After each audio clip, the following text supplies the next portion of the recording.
Welcome back to Organist Launchpad. I'm Mark McDonald, and in this segment we're going to look at choral accompaniments.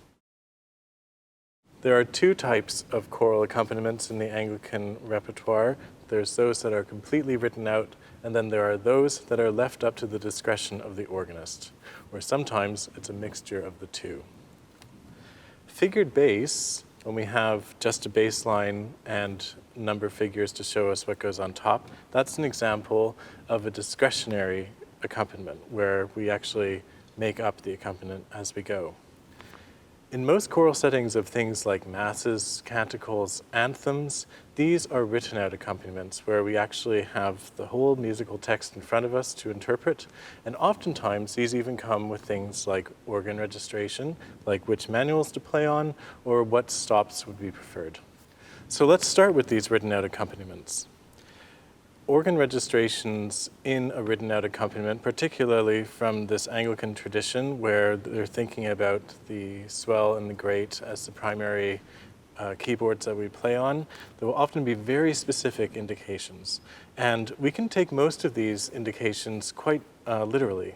For example, an indication like 8 foot in the pedal or 16 foot in the pedal, these should be quite specific things that we should observe. So you wouldn't want to have a 16-foot registration when the composer indicates 8 foot, etc. There are also indications, though, where we have to use a lot more discretion. An indication like full swell or full organ is not necessarily going to be the same from instrument to instrument, and in fact, those indications in themselves require careful discretion to make sure that the organ balances with the choir. So full swell does not necessarily mean pulling all the stops out on the swell. Likewise, full organ, that would definitely not work for almost any organ with a choir. Typically, choral accompaniments are played primarily with sounds on an enclosed division, like the swell, or alternately on the choir, often coupled for more reinforcement to the grate with just a few soft stops. The reason why we don't use a lot of grate stops is because when they are unenclosed like this, they tend to dominate the texture over the choir. So typically, we start with the sound of an enclosed division and then couple to the grate if we require more sound. Let's look at an example of these registrations in practice with this recording of Stanford's Nunc Dimittis in B flat, sung by the choirs at Christ Church Cathedral in Victoria, with me accompanying on the Helmut Wolf organ. On this organ, I used a combination of soft 8-foots on the swell with one soft 8-foot on the grate. Both are coupled to the pedal with a soft 16-foot and 8-foot stop. The added support of the grate helps to reinforce the unison line sung by the tenors and basses.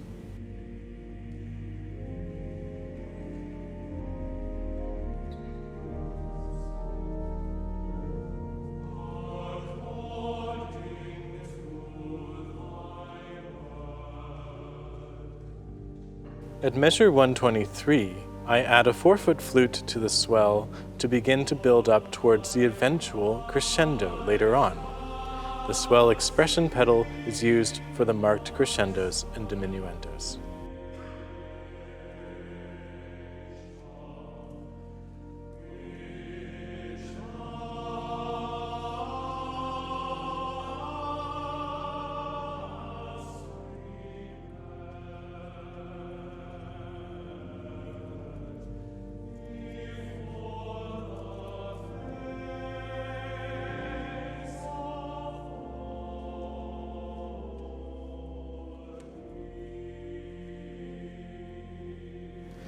At measure 137, I move to the swell alone and add reeds and upper work to the swell.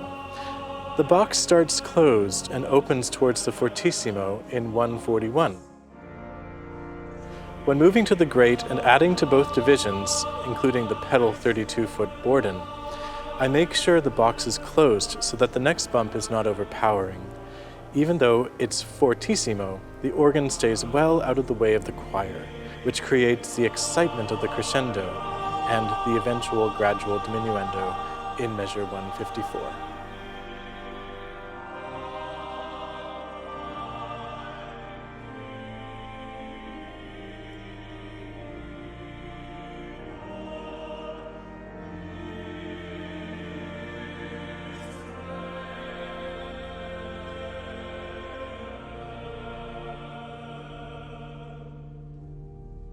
At measure 154, I take away the swell upper work and the added great stops in order to go to a quiet sound, like the beginning.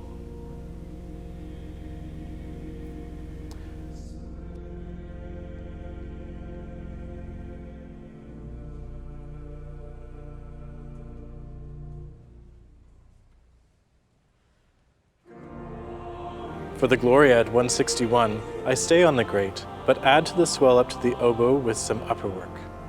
The box is mostly closed, but is occasionally opened slightly to make crescendos and diminuendos.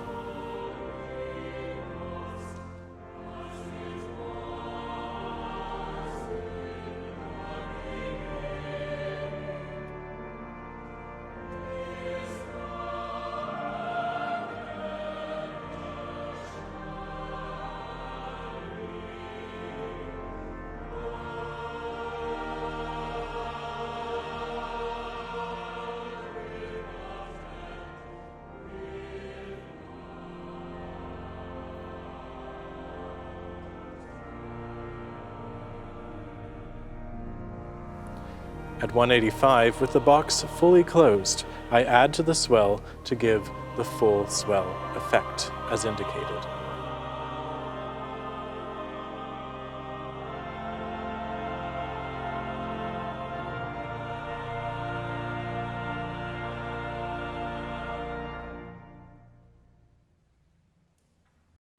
So of course, this is just one example of choral accompaniment. There are so many different styles, so many different types of accompaniment. We couldn't possibly cover every type of Anglican accompaniment in one video, but this gives you a good place to start when you're practicing basic skills in setting up the organ. That's all for this video today. Thank you for watching, and join us next time as we go into our last segment on Anglican chant accompaniment.